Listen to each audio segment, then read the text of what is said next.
Welcome to the Creative Island Podcast, a show aimed at helping creative individuals transform their passion into profession. Each episode will share powerful strategies, tips, and practical tools to empower you to create the income, the lifestyle, and the legacy you were designed for. We are your hosts, Adam Bowman and Jason Pepper. Enjoy the show. Right.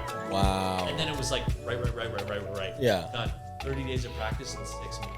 And now you're a maestro, like fucking, wow. And it talked about how, so like, are we recording? Yeah. All right, let's get into it. That's a good segue into the next episode of the Creative Island. Thank you for coming. I hope you enjoyed the previous weeks. If you're new, go back, start at the beginning, hit us our Instagram page. You can see clips, you can get caught up. You can go see our blog on the website, creativeisland.online. And sort of learn how to be a creative entrepreneur in this ever-changing landscape of entrepreneurship and creativity. And just join us for the ride. Jason, how are we doing? What are we talking about today? What's up, man? Well, we were just talking. We were getting going here before we hit record. Yeah. So we're talking about. I read a really cool book this week, and I think if you're a creative person, and regardless of what creative discipline you're in, there's a book called The Talent Code by Daniel Coyle. And I read it last week, and I thought it was a really cool read. It's got a lot of really cool tips on how, like, they've basically broken down, what makes someone extremely talented versus someone who's just mediocre, average or mediocre or whatever. And it did a really cool job, and it kind of got you thinking about stuff. And it talked about this, this violinist who's like on her way to be, world number one or whatever, and how she does like 30 days worth of practice in like 6 minutes. What? Yeah. and it all had to do with this like deep, what they call deep practicing, which is your ability to just like work at something in a particular way, which is like kind of like a process of elimination. Like you figure out all the ways it's not supposed to go. And is that like before the right ways, or like you sort of in tandem, or like you would, like, I think she would listen to a piece of music, like some kind of Beethoven classical symphony or whatever, or something, and she would find all the ways that was wrong and how really not quickly to play it, and exactly how not to play it. And then as soon as you find out how not to play it, you can easily just find the ways to play it. As soon as you figure out all the ways it doesn't work, it's process of elimination almost. Yeah, and sorry to cut you off, but I think that also like ties into what we were saying last week about the sort of just failure. You're failing, so you know where it's not at. So like you can optimize the success in that way, because you failed in that like 6 minutes, and then after the 6 minutes, you're just firing on all cylinders, and you're just sending it like going full tilt. No, it's crazy. And some of this research from the book was actually done like in the early 1900s. Like, okay. I guess this probably would have been somewhere around like post World War II. Okay. Era, and somebody did this crazy study about how they thought orphans were going to run the world one day, because they found all these world leaders and all these really powerful people all had some really funny things in common, like they lost both their parents, or they were orphans, or they had some really traumatic sort of events early on in their life that would have triggered this level of work ethic that got them to where they were. And what they found was it had nothing to do with your genetics or where you were born or like abilities, disabilities. It really had nothing to do with any of that. It had everything to do with you pairing like a really primitive, almost like a reptilian response from the brain and the thing that you were working on, so that you would just work like a maniac, like a crazy maniac, almost naturally. And it was a really interesting book. That's in a nutshell, that's just like nature versus nurture almost, where it's like, where there's like that big debate. And like, I took a year of psychology, so I'm not the best one to speak on it. But like, it's totally with that, like, it's either your environment or genetics. But in terms of like art and creativity, you're not born a maestro. You're not born like some people, like Charlie Puth or whatever. He's like has that tone where you can make a sound and you can be like, oh, that's a B flat, and he was like born with it. But at the same time, like you could become a mechanic. Like, you don't have to become a musician, but like he put in the work and he became a great artist. And it just goes to show that like the nature of what like the environment you grow up in sort of like it can in some capacity dictate how successful you're going to be. The orphans and just like how they have that reptilian sort of just crazy like fight or flight, work. Let's get the bag. Let's get it done. Yeah, no, it's really interesting. There's a part in the book that they describe like the lower you go in the brain, like if you hit your knee, that like little hammer you get at the doctor's office and they hit your knee and you get that on-off response. It's just like on-off. It's really like binary, right? But then as you go further up in the brain to other functions like, waving or moving your hand in a certain way, it's a bunch of on-off sort of receptors and exactly, all working in unison, so there's gradation. It's not black white anymore. There's sort of this grace area. It's not rigid like a robot. It's like it becomes smooth. It's not on off anymore. It's like it's a bunch of on offs in sequence, so it's like a gradation.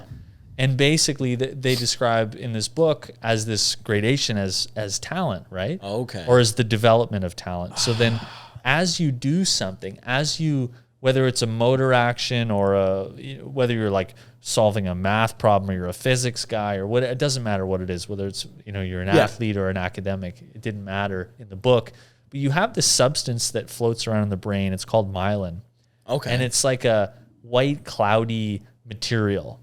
And as you're, and I'm going to butcher all this because this is not for me. As your neurons fire, like if you move your leg, there's a series of neurons that fire, right? And as that energy flows through the neurons, this myelin connects. And what happens is you get all these neurons that start to collect together and pair together, and they create these big neural highways so that you get more gradation, you get more control, you get more, it's more, this synapses is more of like a gradient. Yeah. And that's basically just like intuition almost in a nutshell too. Yeah. Right? And that's all talent is. That's when you learn how to play an instrument. Yeah. What you're doing is you're going from a black and white to more gradation. Yeah. And the more control you have. Yeah. And so, anyway. Yeah, it brings me to think about, I love these TikToks. I watch too much. I spend too much time on TikTok. But you find some cool clips, like there's this dude who just like plays pianos in, like a chapters or an airport or whatever. And sometimes like, especially the airports, there's so many people traveling, artists, musicians, whatever, like a violinist or a cellist will come up and be like, oh, do you know X, Y, and Z song? And you'd be like, oh yeah, I can play that. And they'll pull out the cello or whatever. And like they'll sit side by side, and like the pianist, he has so much intuition where like he can listen to them and do like a call and response where like it's not necessarily they're reading sheet music and it's to the T of how it's written or whatever, but like like I'm going too fast, I'm going too slow, and it's just this beautiful thing because they've done it so much, and they have the white cloud just going, and they're able to weave in and out. It's not just like an on and off. These are how the notes are written. This is how they're supposed to be played. No, totally. And that's like, in a nutshell, that's how jazz is too. It's just like, let's find a beat. We play a couple bars together, and each person does a solo and call and response, and it's just like the most incredible thing when you're watching it live. Like, even like a soccer player, they use the example in the book about like how Brazil produced all these really talented soccer players. They're goated. But anyway, if you read the book, you'll find why that was like relative to all the other countries that had soccer players and soccer teams. Why did Brazil seem to do better than everybody else for all those years?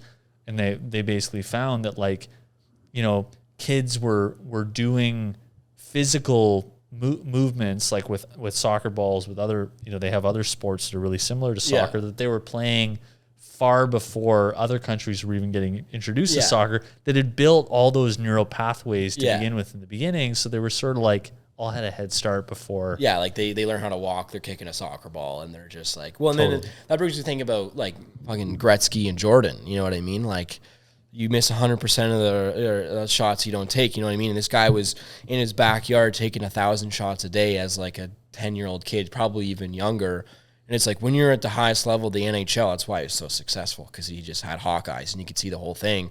If he didn't have that work ethic, he would have been, you know, maybe gone to junior or whatever, and then gotten like a job at a car dealership or whatever. You know what I mean? Like, think about how many baskets Michael Jordan sank like in his life. Like, he'd practice like before he even made it to the NHL. Yeah. The amount of baskets, like the amount of times that he just threw a basketball at it. Yeah. And at the same time, like there's that crazy story about him being humbled, and like I think it was like grade 10, he didn't make the high school team, and it's like just a stack of Pringles on the shoulder, just like, yeah, this ain't it. I'm making it to the show.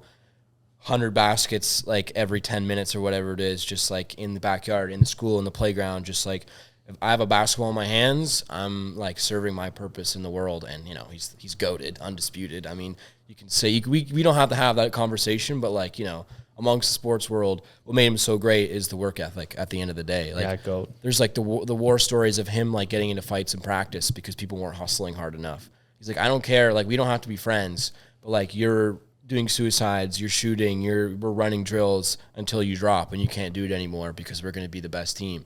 And, like, the Bulls were, like, unstoppable. Come on, like, Chicago Bulls? Yeah, like, dude, that era. But, like, it just goes back to the work ethic. And they munched teams who probably didn't have eighth gear going. They were probably, like, in sixth and seventh. And you have a team that's coming with 8 gears going, like, you're going to get bulldozed. And that's what they did, That's what they did. They just worked for it. They just worked harder. He had Rodman and a couple other key players. But at the end of the day, like, the work ethic was there, and it was just, like, flat out. Like, those guys worked. Like, that's the short answer. They just outworked them. Yeah. You know, and that's all it is.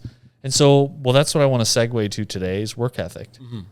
Because I see a lot of artists that, you know, they're pretty talented, but they just can't put all the pieces together. And that's what work ethic is. Yeah. And I had a mentor really early on, and he basically said, okay, when you set a goal, there's only 2 reasons why you don't get the goal. 1, the strategy's wrong.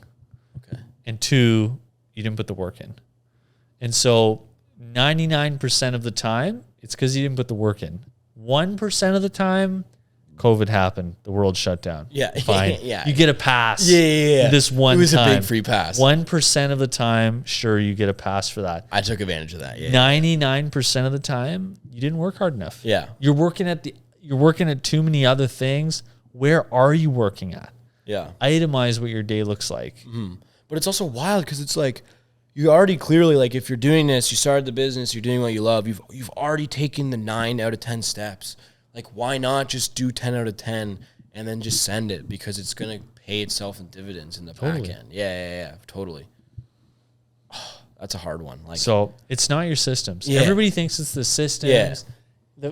The first thing people do, you know, and by nature, you know, we're all trying to sort of, you know, we're trying to blame. Yeah. Oh, it was the event. And externalize. Yeah, totally. Externalize everything. Oh, it was that person, or oh, it was that event, or oh, it was that, like, that one time that person said that one thing. Man, that's... But then, like, where's the accountability of being like, no, like, wear the big boy pants. This is my fault. I didn't work hard enough. Like, I've been in that capacity so many times working on a film set when, like, I'm just going to mail it in.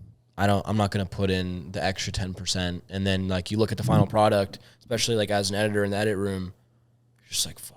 I just shot myself, not in the foot, in the face, because, like, I didn't go above and beyond, and now I'm band-aiding this thing. And it transcends everything, but, like, when you shoot yourself in the foot, it's like you can't blame anyone else. You know what I mean? So, like, goes back to our last podcast. You make that mistake, and you're like, no. If I'm doing this, it's either I'm doing it or I'm not, and there's no in between. Because I don't understand why you wouldn't do it 100%. Yeah. Like, how you do some things is how you do everything. Yeah. Like, don't just do it right. If you're doing something, do it. Because then that like applies. Like, if you're not going all out in the business, and, like, let's say you go to the gym, you're like, oh, I'm gonna take it light today. I'm gonna do, like, 3 sets per circuit instead of 4. Like, but why? You're not serving yourself. You're setting yourself back, and that, like, goes to, like, eating properly and drinking enough water, and it's not even just about the work ethic in terms of, like, the business. It goes so many multifacets in that range. Yeah. I see it a lot too in film, where it's just like, especially like in the art, I don't want to, like, bash anyone, but, like, in the art department, like, you have to, like, we have this set built, it's like here, like, we didn't do anything, but in terms of, like like a production designer is thinking about every single little like nook and cranny and like, how can I fill the frame? This character is this persona, and like they drink like cans of like Diet Coke, so we should have some Diet Cokes here. Whatever is like ingrained in the character or the space. And if you don't think about it like 110%, and you take it's just like you're gonna have a blank frame, and it's gonna show, like, you know what I mean? And it's just gonna it's gonna ruin the entire project. But that's like in props, it's in like directing, it's in everything. And then that even's the same in music. Like if you're paying like fucking like studio time like $500 an hour, and your engineer's not working as hard as you are, then you're not getting the best product, and vice versa, sort of thing, right? Totally. Like, yeah. I'll tell you right now, every single talent manager out there is not like, I don't know why they call them talent managers. Like, what? Because we're not looking necessarily for talent. We're looking for people who want to work. Yeah. Like, that's what it comes down to. Like, because talent is a byproduct of working. Yeah. And so if you find someone that works really hard, the talent will come. Yeah. It's just like, nobody's born with some gift. Mm-hmm. You develop a gift because you work really hard at it. Mm-hmm. And I feel like there's a big difference. There's like a tragedy of some people who like get a lot of success young, and they're like pumped full of smoke. Like, you're the next this, you're the next that. Sure. And then it's like, once you get that, but you're like, you know, your frontal cortex hasn't even formed yet. Like, you're like, oh, like, I'm Michael Jordan. Like, I watched this documentary, I think last year, by the Safdie brothers, who did like Uncut Gems and Good Time. Really, really, really cool movies. But they did this one, I think it was part of like their NYU film school. And it was on this dude, I forget his name. I think his first name is Lenny. But he was in the same draft class as like Carmelo Anthony and a lot of like really, really, really great basketball players in the early 2000s. And he was eating like just like a monster, like dunking on people. He had a great 3-point shot. He could pass, great court vision. And like once the media got like wind of him, it's like, oh, this is the next MJ. This is the next X, Y, and Z. He's going to be the best thing. And then in that time, like a lot of people were just going to college for a year and seeing, like, and then going to the show, or like a couple years in college. But he's like, no, I'm going to enter the draft class. But then like ended up trying to take sponsorship money and getting money and trying to get paid early. And then basically at the end of the doc, they go find this guy. He's like 40 something, never made it to the show, missed the draft class, tried to enter again, went as a free agent, never played. And he's super resentful still, like 40 years later. Like, he was telling all these stories, like, I was right there and I just didn't get it, because like you step off the gas, you worry about the money and the fame, other than the work ethic, you're not going to get there. And it's just such a tragedy, because you're like, this, he had the world in his hands and he just dropped it because like he didn't focus on the work ethic, you know? Man, I wonder how many people like at all levels get to that point, literally with the same problem and just drop the ball, and lose it forever. Yeah, because it's like, it's one of those things where it's so quick. It's in the matter of like either like a couple day span or maybe a year, which is still really quick in like the lifespan of a person, but it can all crumble within seconds. Like, it's just there and it's gone. And but that separates the men from the boys, you know? Like, if you're pursuing it for the wrong reasons, I mean, it's all going to come out in the wash, right? Yeah. Water always finds its level. So yeah, and then you're chasing the result instead of like the craft or the process of doing it, which is like, in artistry, it's all process. The result is like maybe 5% of it. You get to like indulge, you get to go to the award shows, whatever, when you make it. But at the end of the day, like, you're not going to get there if you don't put in the fucking 10 million hours of work that you have to do to get there. For sure. Every year, keeping on doing it so you can maintain that status and like hold yourself accountable to that level of precision in whatever you're doing. Totally. Yeah. And so I like to always keep my work ethic in check. Like, that's one thing that I do regularly. I always have little sessions where I get my notepad out and I kind of itemize what I'm doing in my day. Because I always want to grow. Like, I always want, like, I'm not at my income potential. I'm growing just like you, right? Yeah. Just like everybody else who's got any ambition at all. So I always try to keep a little check and balance here when it comes to what I'm doing. And so, you know, if you're working at stuff every day, you got to make sure you're working on the right stuff. And you got to make sure that you're not wasting useful hours in the day on shit that's not actually useful. Like people text way too much. People do things throughout the day. People take calls they shouldn't take. Yeah. You know, you're burning useful working hours of the day. Yeah.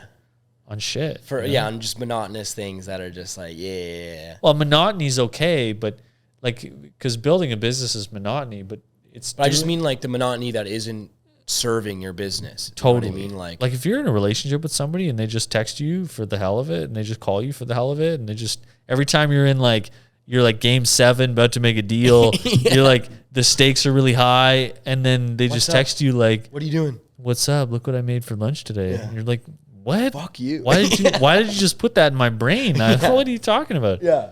You know, so you got to look at why. Maybe are you not hitting goals because your work ethic is just distracted all the time? Or you just like, Was there a point when you were younger where you saw that like you realized that like you weren't like at your fullest potential in terms of the work ethic and you like kicked it into overdrive? Or were you always, because I knew you sort of grew up on a farm, were you always like ingrained to go 150% all the time? Yeah, I mean, you always work at the things that you really value. So like, yeah, totally. You can only fake it at something you don't like for so long. Yeah. But then water always finds its level. Like I said, you always kind of, all that shit comes out in the wash. And so I would work hard at the things that I really liked, and then the things that I didn't really like, I'd work hard to a certain point, and then I'd get that feeling and go, yeah, this isn't my thing. Yeah. You got to identify what you can work hard at. And that's great. Once you do that, that's fine. That's not the be all end all. Yeah. Then you've got to figure out how you can convert that into money, which is dollars, product and services, right? Yeah. So yeah, I remember for me, like I learned it kind of late because like I said before, like I wanted to be an athlete and I was kind of putting a lot of my eggs in that basket, and then the concussions happened. I was like, yeah, you know what?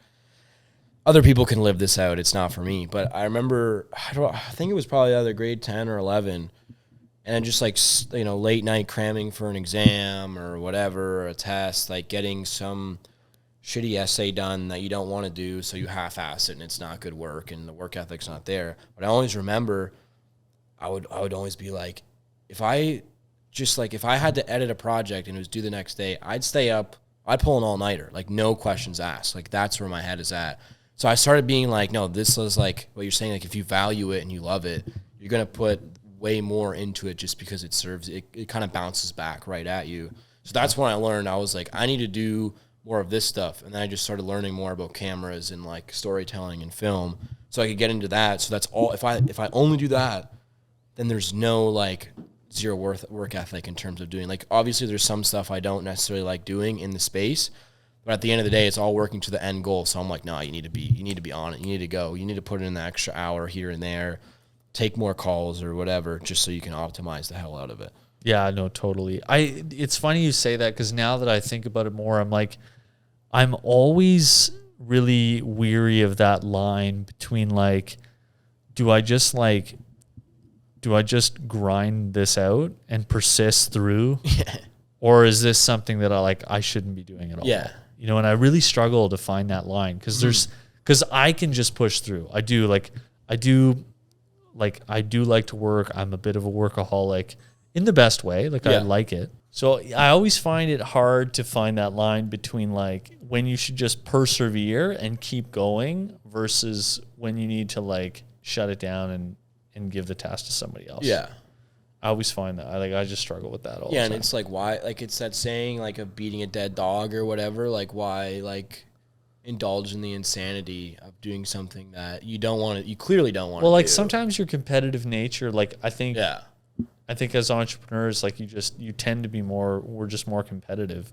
And so like there's a part of us that wants to just compete no matter what. Yeah. Even if it's not the right thing. And so it's hard to draw that line between like, this is something I need to compete in versus like, this is not worth my time right now. Yeah, no, I feel that like just coming off that, like the 5-day show I was on, great experience, but at the same time, like, I don't know how long I can do this because it's like, that's like a week I was in like entrepreneurial world. Like I had no time to make calls or do whatever and like serve the business. And at the same time, it's like, $1,000 in my pocket, but like, is it worth like giving up 80 hours that I could have worked on my business and doing that stuff? Because you think about all the opportunities that present themselves within that 80-hour time slot. It's a lot of opportunities. Man, if you spent 80 hours making cold calls to people that potentially need new projects, What's that worth? Yeah, you'd have business for a year, 100%. It's not $1,000, that's for sure. Yeah, no, exactly. So I'm just kind of at a point where, like, even like the people are really nice. They know, like, I'm not doing them a favor, but they're like, are you available for these dates? I know you probably have way better shoots you want to be on, but I'm like, I'm trying to make it work just to be like a good human being. But I'm at that line.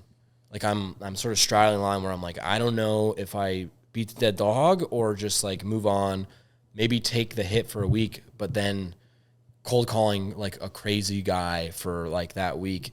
Then the next week I'm booked. The next week I'm booked. The next week I'm booked just on better, higher paying stuff, more fulfilling stuff at the same time, right? Yeah. Eventually, like every business comes to the point where you find that, like, we call it your avatar, right? Where you find like your most ideal customer, anything that doesn't fit the bill anymore, you just don't do it because you know that you're going to make less in the same time that if you just book the right client in the right avatar. Yeah. You know, so then you just kind of, you're not beating the dead horse, you know? Do you have any like enders for work ethic at all? Like any nuggets from the book at all? Like, I would just say that you gotta be consistent and be relentless. Like, don't stop, you know, but don't do things that don't serve you. And you got to figure out what those are early on. But yeah, and like talking about like trying to come back to that line, like what's like the threshold where you're like, I can't keep doing this, you know, in terms of like the work ethic where you're putting eggs in the wrong basket or too many in that basket where it's just like, it doesn't end up being a fulfillment in yourself. It's just like work that you're going through the motions. And then something that you used to do that was at 110% is now at like, you're doing it at maybe 70% or whatever. Like, when do you recognize that immediately, or is it sort of just like it just becomes a thing where you're like, well, you'd hope that there'd be some kind of KPI, like key performance indicator, and usually money's a good, like money's a great thing. Like I know in one of my businesses I did this for a while and I was guilty of this, where like I was just doing the same things, you know, that I'd always done, but the market was changing a little bit, and what happened was I was working harder and harder and harder. And like I was making less money, and I was like, this is really weird. Like, what's happening? But I was ignorant to some of the KPIs, right? So you have to kind of, it's okay to work really hard, and work ethic's important. You have to work at stuff. But you also have to keep an eye on what's going on, because things change, and you want to make sure that you're just like adapting to things as they come. Yeah. And I know in the last one we said like delegation is like, we always talk about it, but I also think like reflection, I think I almost always bring up too. Like you gotta self-reflect. You gotta look in the literal mirror and the metaphorical mirror and really assess like where the business is at, where the work's at. And if it's like, if you kind of take, you know, not too much time, like a couple minutes out of your day, maybe like bi-weekly or whatever, and like be like, is this working or is it not working? And like, there's this sort of saying in film, which is like killing your babies, which is like, you know, you spend like $10,000 on this one shot. You know, you rent this crazy thing, you bring in like 30 horses, you have 100 background, it's this crazy big set piece, but in the edit, it's not working. But as like a director, you're attached to that and you want to put it in, even though it makes it worse. So you just learn to kill your babies. And I feel like in business, it's the same thing. Like you might love doing something and you just want to keep on doing it because you like to do it, but it's not making any money. And it's like, it's just doing your business a disservice. So I feel like that reflection, you have to be able to know when to like cut shit out and just be like, stop, this isn't working. Yeah, totally. Well, remember we said in one of the last episodes, the things you don't like doing in your business are oftentimes the things that will make you a fortune. And I think reflection is like super important. And I think you have to recalibrate regularly. Totally. Because things are always changing. So it's a good practice to sit back, get a notepad out, get all those old notes and your business plan if you have one. Like a 1-page plan's enough for most people. You know, unless you're a really big company, you probably need a few more pages. But for the most part, 1 page, and reflect on it and be like, hey, is this working? I do it all the time. I catch myself all the time thanks to that. Yeah.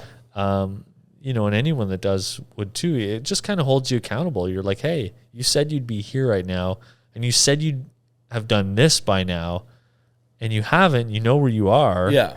What's going on? And and you just really quick go, okay, whoa, I'm just like working on the wrong things. Yeah, and if like at the end of the day, if you're not in tune with yourself, how can you possibly, direct people to go in some way if you don't even know like what way you're going in some capacity? Like you got to figure it out and then sort of start at the bottom and build up, and like 100%. have that concept, the goals, whatever, and build to that. You know what I mean? It's so important to take care of yourself. It's not selfish to take care of yourself. It's essential if you ever want to help anyone else. And as entrepreneurs, that's all we do is we help people. On that note, that was Creative Island episode. Who cares?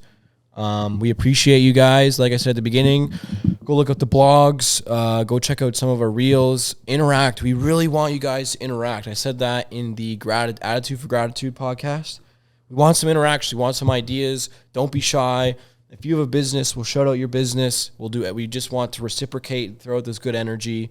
And at the end of the day, we're all in the rat race. And if we can help each other, we create a beautiful world. So thank you for taking the time out of your day and listening. That was Creative Island Podcast. Thank you.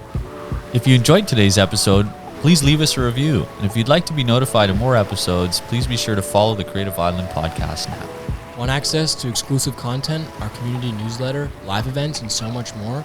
Visit creativeisland.online today to join the Creative Island community. See you at the top.